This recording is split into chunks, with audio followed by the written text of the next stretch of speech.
We learned a little bit more about Connor's mom when Avon went over to his apartment, and we know that they are getting ready to go back to a support group meeting. So let's pick up where we left off.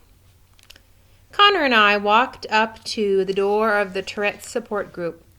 "Here we go again," he said under his breath as I opened the door.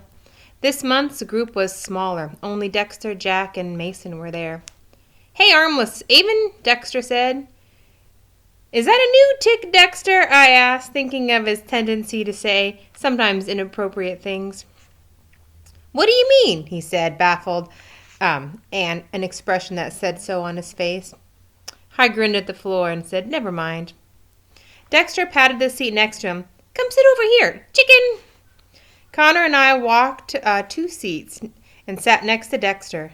"Where is everyone else?" I asked. "I don't know," Dexter said. "Maybe Rebecca slapped herself so hard, chicken, that she's lying passed out on her kitchen floor."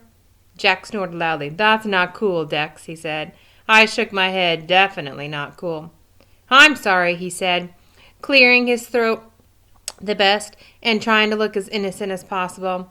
"I mean, she could be on the bathroom floor."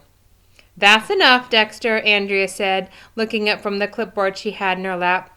"That's almost crossing the line, making fun of instead of making fun with." And she stared at him, and I could hear some playfulness in her voice. "I'm sorry." Dexter hung his head and stuck out his lips. "I won't do it again." He covered his mouth to hide his obvious grin. "Well," Andrea said, "it looks like this is all we have today, so why don't we go ahead and get started? Since we all talked a little bit last month about our fear of going out in public, I thought this month would be a good time to talk about some techniques for staying relaxed when we go out. There is no reason any of you should feel the need to stay confined in your houses out of fear of venturing out into the world. It's important you all live your lives as normally as possible, and feeling completely comfortable when going out in public is a big part of that. But what if we can't relax and our tics go really bad?" Jack said, letting out a loud whooping noise. "Don't already decide that you can't relax in public, Jack," Andrea said. "That's why I'm going to teach you some techniques you can use. Are you ready to tic in public?" "Probably. You have to accept that it's going to happen, but you don't have to allow it to get out of control." "Is this going to be about habit reversal training?" Connor asked, "because I have already tried that." "What's that?" I asked him. Before he could answer me, Andrea said, "No, Connor, we're not going to be discussing habit reversal training today."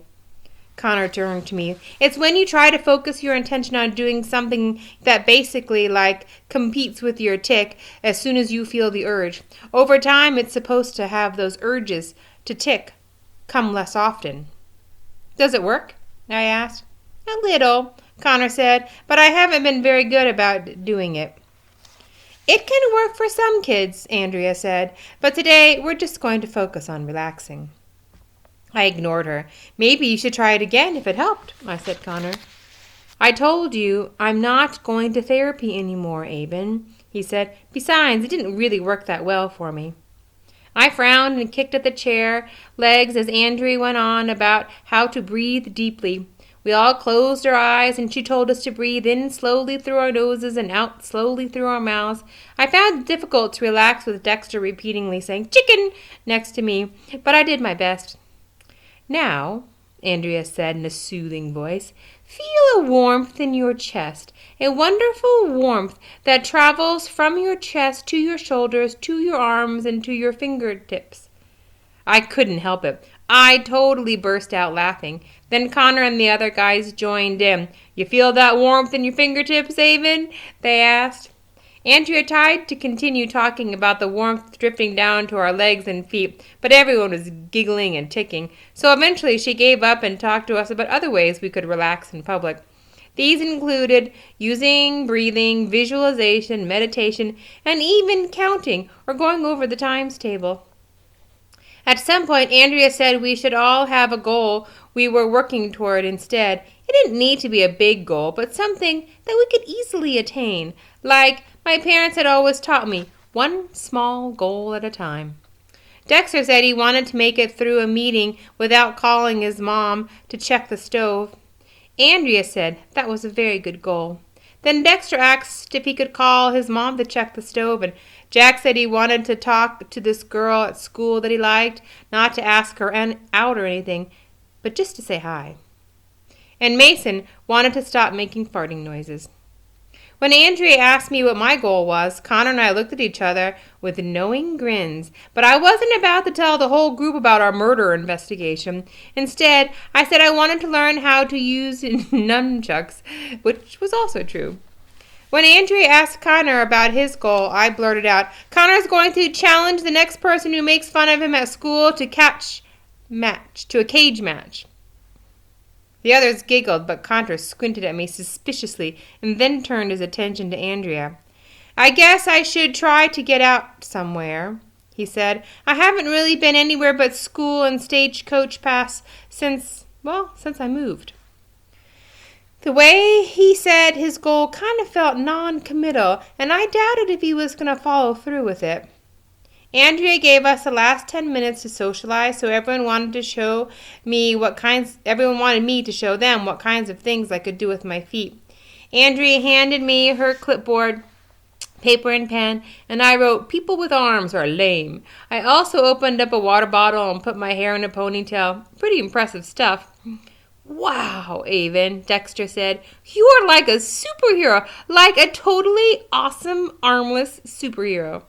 "If only I had those nunchucks," I said. "Armless Avon," Dexter announced. "Able to open water bottles with a single toe." I blushed. That was kind of funny. Not a single toe, but that's okay. I glanced at Connor, but he wasn't smiling. Actually, he looked downright annoyed. Later on the way home in the car, I asked, "What's wrong?" "Nothing." He slumped down into his seat. "Dexter just thinks he's so funny." "Well, he is funny," I said. "I can tell you think he's funny, but I don't." He turned away from me so he could stare out the window. "He's starting to get on my nerves, calling you armless Avon," he mumbled. "Someone at the support group calls you armless Avon?" "Is that his Tourette's?" my mom asked. "No, it's from his personality." I looked at Mom in the rearview mirror. I could tell from her wrinkled, squinty eyes that she was kind of grinning, and I grinned back and then looked out my own window. I had never, ever in my life made a boy jealous until now. Christmas at Stagecoach Pass was actually pretty cool. My parents decided it was worth it to hire a company to come in and decorate the park with lights and a big tree in the middle of Main Street. We pulled all the old Christmas decorations out of storage and placed them around the park, things like wreaths made of horseshoes and cowboy boots filled with fake poinsettias. Dad made sure the company he hired strung lights over the covered wagon that marked the entrance. They also added the word Christmas after Stagecoach Pass so everyone would know something was a little bit different, and it was happening there. I had the idea to set up a booth that could sell hot cocoa and s'mores fixings, and we lit fires in a couple of the old metal garbage cans. I had never expected the Arizona nights to get cold, so the weather there even dipped below freezing a couple of times.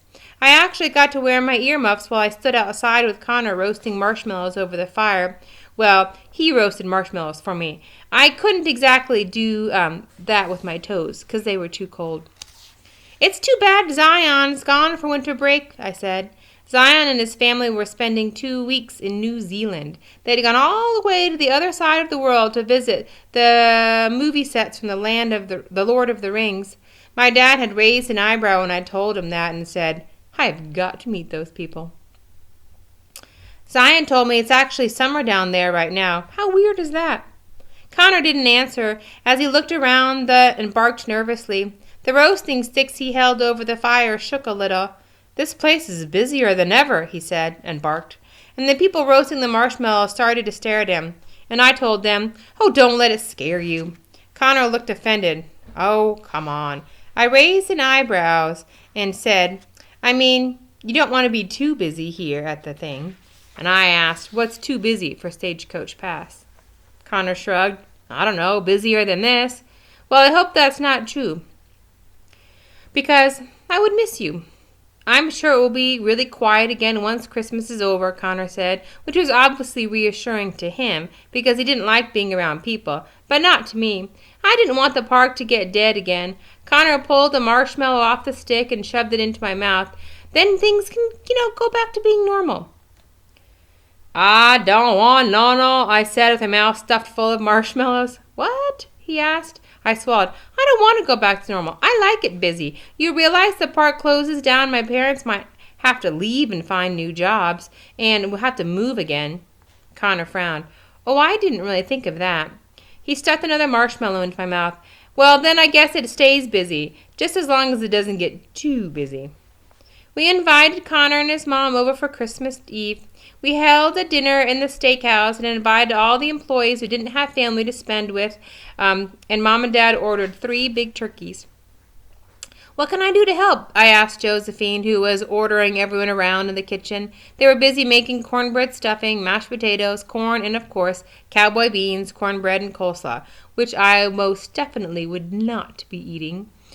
Josephine handed me a masher. Why don't you mash them potatoes? She stuck the giant pot of potatoes on the floor for me, and I worked on handling the masher with my feet. Several of the employees stopped to watch, but Josephine told them to skedaddle. Those will be the best mashed potatoes you ever put in your mouth, she snapped at anyone who raised an eyebrow about me smashing and mashing the potatoes. At one point, Henry walked in. He put his hands on his hips. Avon Kavanaugh, he scolded. What are you doing with your feet in the food? I didn't think Josephine could have looked more shocked than if a tarantula the size of a horse had trampled through the room. You crazy old nook, she said to Henry. Don't you know her name by now? Get out of here and make yourself useful. She shooed him out of the room, and neither of them returned. When I was done with the potatoes, I peeked my head through the swinging doors of the kitchen, and I watched Connor and his mom sitting at a table together with my mom, talking and laughing. I knew this was the first time they had eaten in a restaurant together since Connor's tics had started, so I was glad to see Connor looking comfortable, although he really didn't eat much during dinner. As we all sat together at the table, I whispered to Connor, Henry just called me Avon Kavanaugh in the kitchen. He scrunched up his nose. Like you said, he gets really confused. Yeah, but Avon Kavanaugh? I picked up my fork with my toes and I stabbed a bite of turkey. I guess. I mean, Henry does keep confusing me for somebody else, but why would he think I was a Kavanaugh? Connor shrugged. Maybe you look like them. I shoved that bite of turkey in my mouth and chewed on it while I thought about this. If only we could find that missing picture from the museum. Maybe that would tell us something. But we'll have to keep searching through the storage shed. There's got to be something in all that junk. I nodded as I stabbed another chunk of turkey. I hope so. That evening, Mom and Dad gave me my Christmas present, a pair of turquoise and silver earrings they had purchased from a Navajo woman. I thought of it. If I ever got that necklace cleaned up, then maybe a new chain for it. It would look nice with my new earrings. I also thought this Navajo woman should come and sell her jewelry at Stagecoach Pass. Actually, I couldn't stop thinking of things we should do with the park. I had all kinds of ideas. Later that night, I dragged Dad out to go tarantula hunting. I'd done this several times before. I'd become obsessed with finding tarantulas. He held the flashlight for me so I could sneak up on any holes I had found earlier in the day, thinking that they might be tarantula burrows. But I never did find one. No matter how much I searched, I began to wonder if I ever would. And I lived in Arizona, and the first day I was there in our street, there was a guy, a little kid, about fourth grade, riding his bicycle down with a bucket hanging on his handlebar. And he was like, I caught a tarantula. And I looked over, and sure enough, he had caught a tarantula. And I kind of thought I wouldn't like living in Arizona after that, but I did actually like it. All right, well, we'll see what happens next time.